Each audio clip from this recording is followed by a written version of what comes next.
Hello बच्चों, आइए प्रश्न को पढ़ते हैं। प्रश्न यह है, m का मान ज्ञात कीजिए जिसके लिए रेखा सदिश r बराबर i cap plus 2j cap minus k cap plus lambda 2i cap plus j cap plus 2k cap समतल सदिश r अदिश गुणन 3i cap minus 2j cap plus mk cap बराबर 5 के समांतर है।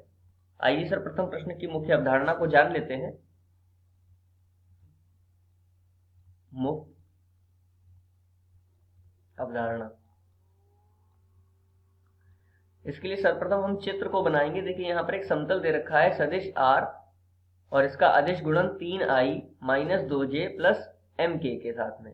तो देखिए कोई भी यदि समतल है तो उसको प्रदर्शित करते हैं सदिश r और इसका अदिश गुणन सदिश n के साथ में बराबर d। तो माना कोई समतल है जिसका समीकरण r और इसका अदिश गुणन n के साथ में बराबर में d है, ठीक है। तो इसका समतल हो गया। अब जो n सदिश होगा वो इसका अभिलंब होगा, अर्थात इस समतल के लंबवत इसका अभिलंब होगा n सदिश। अब जो हमें m का मान प्राप्त करना है वह रेखा के लिए जो रेखा दी हुई है वह भी समतल के समांतर है। तो समतल के समांतर यदि रेखा है तो कुछ इस प्रकार से होगी। समतल के समांतर मान लिया वह इसका सदिश l है।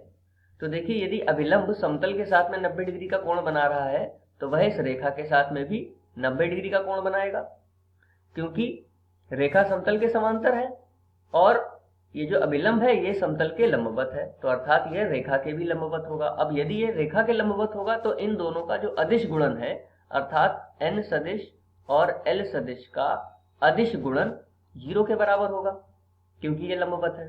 तो देखिए दिए गए प्रश्न में n सदिश का मान क्या होगा। समतल की यदि हम तुलना करें r सदिश अदिश गुणन n से, इसके साथ में सदिश के मानक समीकरण से, तो हमें n सदिश का मान प्राप्त होगा 3i cap minus 2j cap plus mk cap.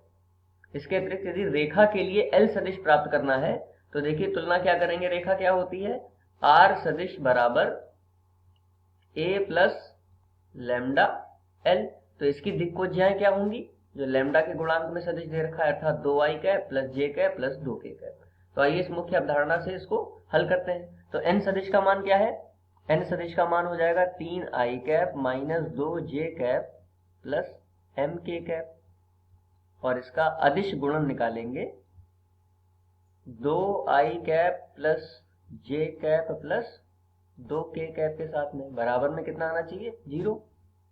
अब अदिश गुणन में i का i के साथ में, j का j के साथ में और k का k के साथ में गुणा करेंगे और i और i का जो अदिश गुणन है वो 1 होगा। इसी प्रकार j और j का अदिश गुणन 1 होगा। इसी प्रकार k और k का भी अदिश गुणन 1 होगा। तो देखिए कितना आ जाएगा, 3 दूनी 6 माइनस 2 एकम 2 और m की 2 में गुणा होगी तो 2m बराबर 0। 6 में से 2 गया 4 प्लस 2m बराबर 0। तो 2m बराबर कितना आ जाएगा, माइनस का 4, क्योंकि 4 को उधर भेजेंगे तो माइनस में आ जाएगा। 2 दूनी 4, तो m का मान हमें प्राप्त होगा -2। मुख्य अवधारणा के आधार पर ये दिए गए प्रश्न का उपयुक्त उत्तर है। आशा करते हैं आपको समझ में आया होगा। धन्यवाद।